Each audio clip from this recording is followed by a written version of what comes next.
हर सब की रोशनी मेरे दिल को जगाती है।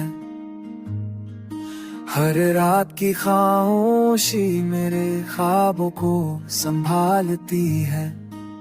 मैं चलता हूँ रहा हूँ पर जहाँ कभी कदम ना पड़े।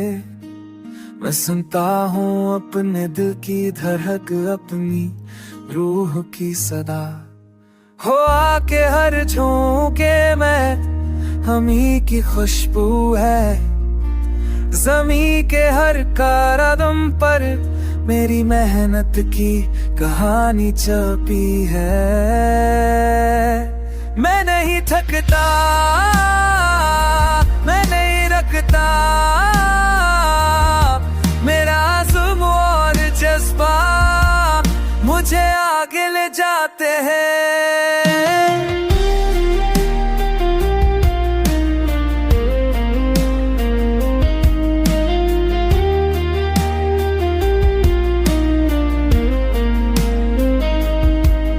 हर नाकामी मुझे और मजबूत बनाती है।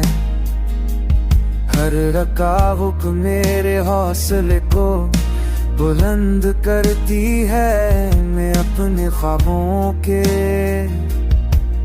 पीछे दौड़ता रहूंगा। हर दिन हर लम्हा हर सांस मुझे कामयाबी के करीब ले जाएगा।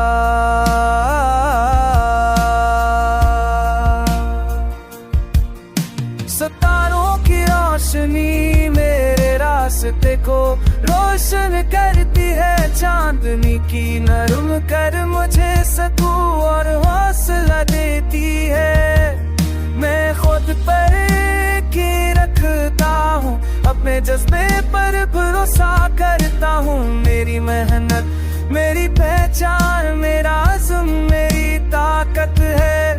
मैं अपनी तकदीर खुद लिखूंगा, अपनी मंजिल खुद चुनूंगा। कोशिश हर हद मुझे नए मकानात दिखाती है। मैं नहीं झुकूंगा, मैं नहीं रुकूंगा। मेरी जदोजहद मुझे हर ख्वाब की हकीकत से मिलाएगी। मैं नहीं झुकूंगा।